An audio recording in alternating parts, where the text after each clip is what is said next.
Emerald की श्रेणी प्राप्त करता है, और अगर 6 टीम अलग-अलग क्रिएट कर लेता है तो वो डायमंड बन जाता है। दोस्त, वह एक अदद आदमी, पेशेवर आदमी अपनी ज़िंदगी में 8 घंटे तो पहले मेहनत कर ही रहा था। लेकिन उस मेहनत के साथ-साथ बस एक निर्णय उसने लिया, सोच समझकर अच्छे से अपने स्वास्थ्य को ठीक करना और इस अवसर को जानकर लोगों तक बताना। किसी को अवसर को लेकर जाने की जल्दी होती है क्योंकि वो स्वास्थ्य तो ठीक करता है, लेकिन उसके लिए आय बहुत महत्वपूर्ण होती है। किसी व्यक्ति के लिए स्वास्थ्य उससे ज़्यादा महत्वपूर्ण होता है। वो स्वास्थ्य को ठीक करता है और उसको देखकर ही, खरबूजे को देखकर खरबूजा भी रंग बदलता है। और दोस्त, इस प्रकार से संगठन का, ऑर्गेनाइजेशंस का, टीम का निर्माण होता है। दोस्त, इस बिज़नेस का एक फ़ॉर्मूला है, एक सिद्धांत, एक फ़ॉर्मेट है, जिस फ़ॉर्मेट को जिसने भी आपको बुलाया है, खूब अच्छे तरीके से बताएगा। सफलता की लगातार श्रृंखला है। America, Brazil, China, Korea, Japan, Thailand, Malaysia और भारत में, सब में। और न सिर्फ महाराष्ट्र, गुजरात, मध्य प्रदेश, उत्तर प्रदेश, पश्चिम बंगाल, मणिपुर, बिहार में भी। और ये कहानी आपके आजू-बाजू में भी लोगों के साथ बनी हुई है और उन लोगों के साथ चलती रही है। दोस्त, यह एक व्यवसाय नहीं है, एक जीने की शैली है। यह एक व्यवसाय नहीं है, स्वास्थ्य क्रांति है। यह एक व्यवसाय नहीं है, छोटा-सा स्वरोजगार है, जो बूँद से सागर तक पहुँचता है। यह एक ऐसा कार्य है, जिसके लिए ग्राम से लेकर गुड़गाँव तक सब जगह जाने की आवश्यकता नहीं है, कहीं से आप कर सकते हैं, ग्राम में भी और गुरुग्राम में भी। मैं यहाँ से आपको अपने इस अनुभव से बता सकता हूँ, पिछले 23 वर्षों का सफ़र मैंने तय किया है। जब मैंने पहले शुरुआत की थी, तो बूँद के रूप में था और बचे समय में कर रहा था। एक अदद अच्छी नौकरी में थी, नौकरशाह था और बिहार वित्त सेवा में कमर्शियल टैक्सेस ऑफ़िसर के सीनियर ब्यूरोक्रेसी में था, क्लास 1 ऑफ़िसर के रूप में।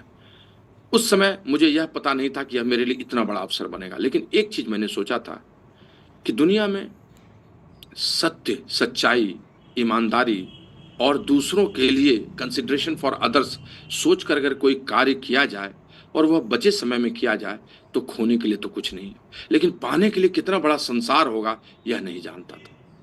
लेकिन जब किया तो मन लगने लगा, प्रोडक्ट्स तो बहुत अच्छे लगे, शरीर पर और घर पर कारगर थे, बातें अच्छी लगने लगी, लोगों के सीडीज़ को सुना तो बड़ा इंस्पायरिंग था, किताबें अच्छी पढ़ने को मिली, जीवन में डिग्रियों के लिए किताब पढ़ा, लेकिन सोच सकारात्मक हो और सफल हो सका, इसके लिए एकाध दो इक्की-दुक्की किताबें पढ़ी थी। हाँ, अपने पुराण ग्रंथ सबको देखा था, साहित्य को पढ़ा था, तो उसी जैसा मज़ा आने लगा। फिर जब आगे बढ़ा तो अच्छे लोगों से मुलाकात हुई और फिर सफल लोगों से मुलाकात हुई, तो मन चाहकने लगा कि मैं भी सफल हूँ, और तब मेहनत करने लगा। मेहनत करता था तो निराशा भी बहुत होती थी। सब लोग तो एक जैसे होते नहीं दोस्त। बहुत सारे लोग निराशावान होते हैं, जो आपको भी निराशा में ढकेलना चाहते हैं। लेकिन कुछ लोग हमेशा उत्साही होते हैं, आशान्वित करते हैं। उनके साथ मिलकर और अच्छा लगने लगा।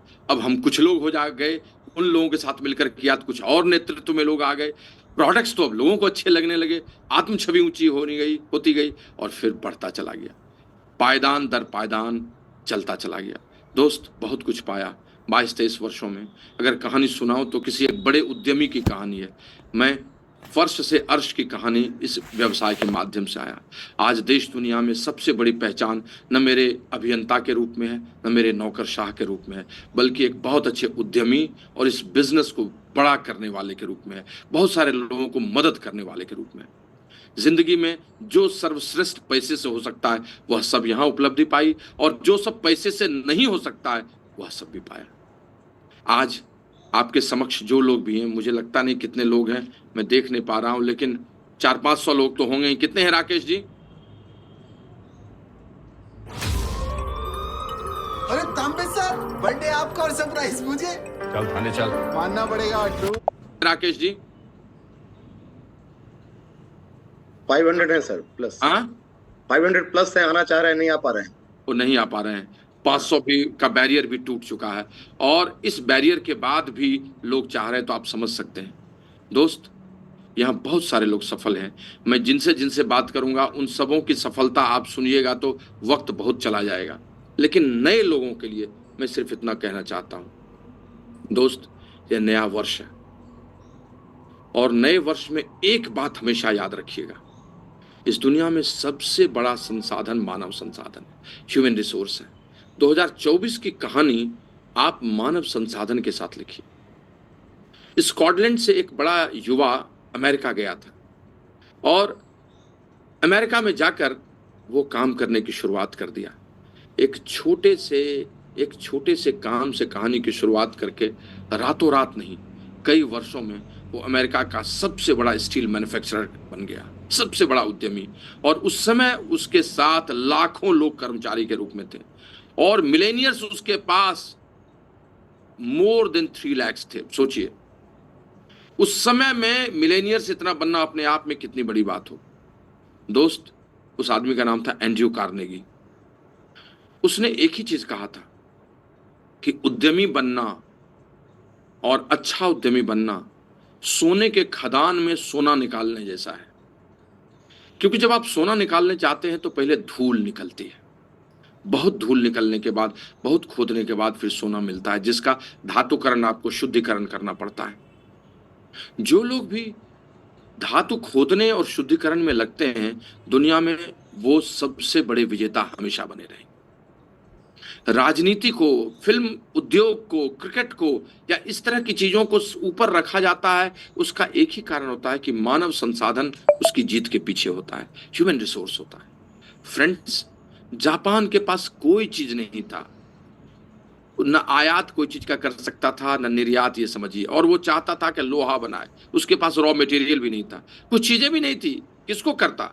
लेकिन उसके पास एक चीज था और वो था ह्यूमन रिसोर्स। उसने अपने लोगों को, अपने वैज्ञानिकों को, अपने व्यवसायियों को लगाया, बाहर से रॉ मटेरियल लाया और यहाँ पर चीजें लगाई, फैक्ट्री लगाई और दुनिया का सबसे बड़ा निर्यातक देश बन गया।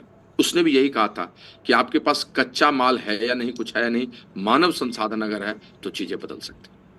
दोस्त, सबसे बड़े संसाधन आप ही हैं। आपने अपनी खुदाई नहीं की है। अगर ठीक से खुदाई करें इस वर्ष में तो आप अपने जीवन में सब कुछ बदल सकते हैं। आइए इस वर्ष को ह्यूमन रिसोर्स का वर्ष बनाएं, अपनी खुदाई करें, अपने अंदर के सोने को निकालें और इस अवसर के माध्यम से भी अपनी जिंदगी में सर्वश्रेष्ठ करें। आपको बहुत बहुत प्यार, बहुत बहुत आभार। If you're about 30 and not making 1 crore, then there is something